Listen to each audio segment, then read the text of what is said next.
Welcome to Facts, Fiction and Faraway Lands, your Friday ticket to wonder, words and the wide world.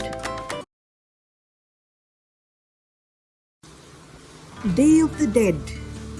In Mexico, every year on the 1st and 2nd of November, families celebrate a festival called the Day of the Dead, Dia de los Muertos.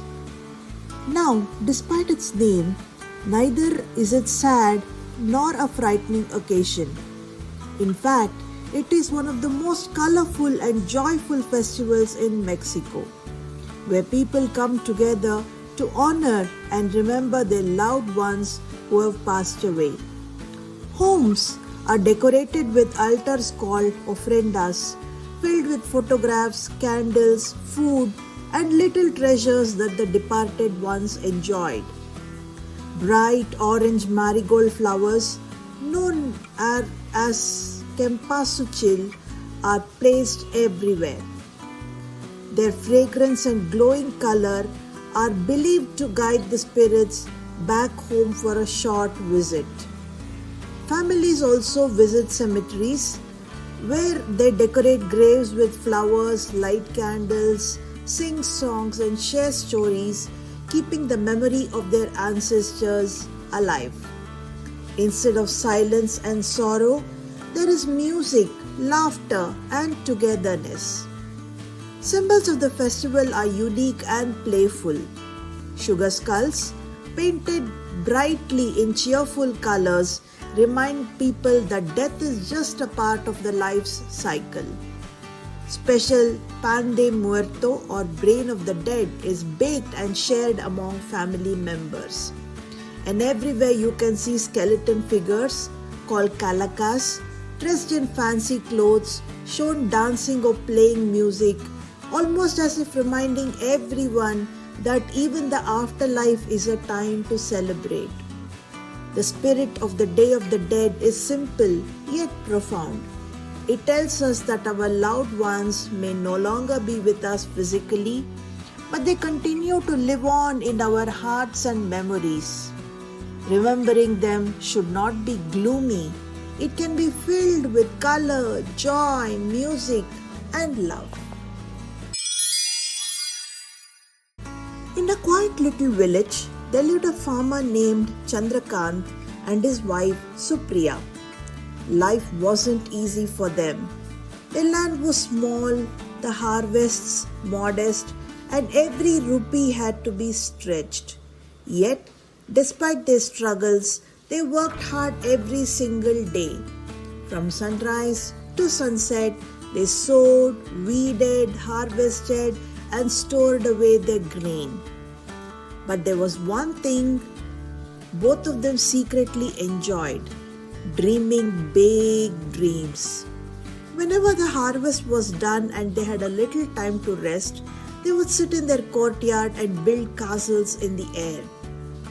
One such evening, Chandrakant leaned back against the wall and said thoughtfully, "Supriya, if we save a little every month, maybe in 10 years we could buy a cow." Supriya's eyes lit up instantly. "A cow! Yes, and we'll call her Lakshmi because she will bring prosperity to our home." She clasped her hands together and began to imagine aloud.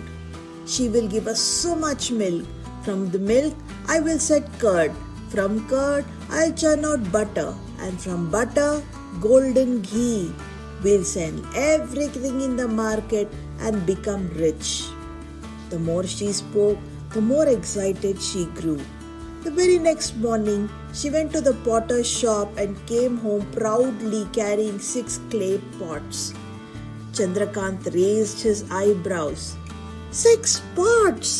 he asked. "Yes," Supriya explained, pointing to each one. "This one is for the milk, this one is for the curd, this one for butter, and that one for ghee, this one for buttermilk." Then she picked up the last pot with a smile. "And this one is special. I will send it filled with milk to my brother. After all, he has always helped me." At once, Chandrakant's face darkened. What nonsense is this? Why should we give our hard-earned milk to your brother? Did he plough the field? Did he sow the seeds? No, it is our seeds, Supriya, not his. Supriya bristled. But he's my brother. It's only right that I share a little with him. Their harmless dream turned into a heated quarrel. Words flew, voices rose, and finally, in his anger, Chandrakant grabbed the pots and smashed them one by one on the ground. Clay shattered everywhere. Supriya gasped and then burst into tears. The noise grew so loud that their neighbor Makarand came rushing in. What is going on here? Why are you both shouting like this? Through sobs, Supriya explained about the cow they were planning to buy in 10 years and the milk and the pots. Makarand stared at them in disbelief and burst into loud laughter. Wait, let me understand. You're fighting over the milk of a cow you don't even own yet. Chandrakant, still red with anger, replied, Yes, but one day we will buy her and her name will be Lakshmi. Makarand threw up his hands. Ha! Then let me tell you, your imaginary cow has wandered into my garden and spoiled my vegetables. I demand compensation. Before Chandrakant could react, Makarand picked up a stick and chased him around the courtyard. I will teach you a lesson. But you don't have a garden, Chandrakant cried, dodging the stick. And you don't even have a cow, Makarand shouted back, still laughing. It was only then, in the middle of this ridiculous scene, that Chandrakant and Supriya realized how foolish they had been. They looked at each other, embarrassed, and quietly stopped arguing. From that day onwards, they promised themselves something. No more silly daydreams that led to fights.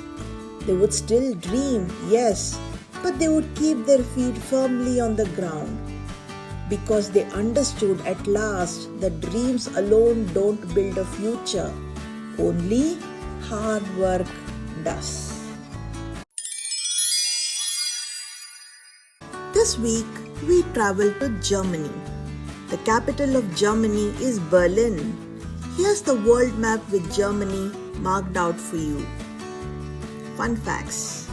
The Autobahn, the highway without a limit.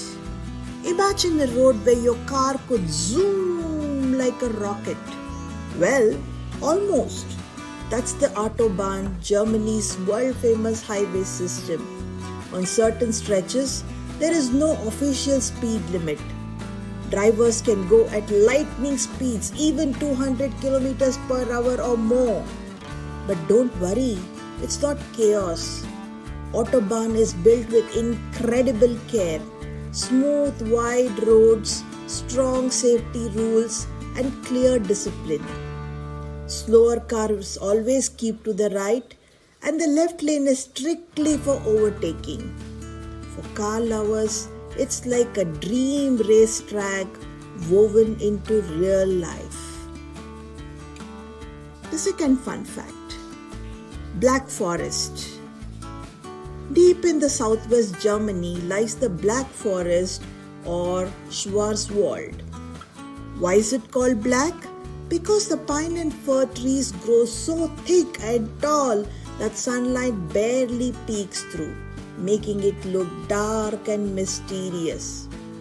It's the kind of place where you half expect Hansel and Gretel to wander out of the trees. In fact, Brothers Grimm found inspiration for many fairy tales here. But the forest isn't just magical in stories. It's also famous for its cuckoo clocks, traditional wood carvings, and picture-perfect villages with timber houses that look like they've leapt straight out of a storybook. Have you heard of the Black Forest cake? Yes! The famous Black Forest cake comes from this region. It's a delicious chocolate sponge cake layered with whipped cream, cherries, and grated chocolate, often flavored with cherry schnapps, a special liquor from local cherries. Kids usually enjoy the non-alcoholic versions of with just cream and cherries. It was created in the early 1900s and named after the Black Forest region because of its rich dark look, like the forest, and its use of local cherries. So yes, the Black Forest isn't just magical for fairy tales, it's also the birthplace of one of world's most favorite loved cakes.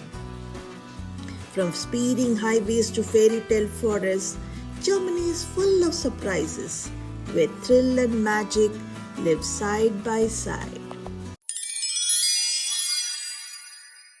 Word of the week: incorrigible. We spell it as INCORRIGIBLE.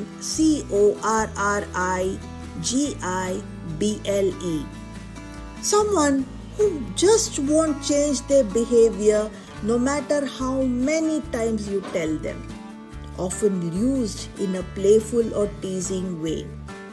Ravi's puppy Bruno loved shoes. Every morning Ravi would shout, "Bruno, don't chew my slippers." Bruno wagged his tail, looked sorry, and the very next day, chomp, chomp, chomp, chomp, chomp, went another slipper. Ravi's mother laughed and said, "Bruno is incorrigible.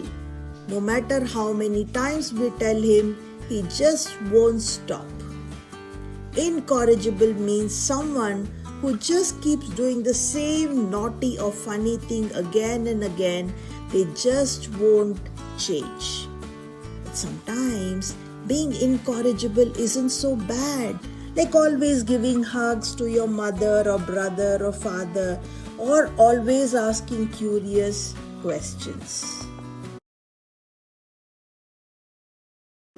Word of the week: why was the computer cold? Because it left its windows open. That wraps up another magical stop in facts, fiction, and faraway lands. Until next time, keep wondering. If you loved today's journey, don't forget to tap like, hit subscribe, and share it with your family and friends. Let's spread the magic of learning. Bye, Story Explorers. See you.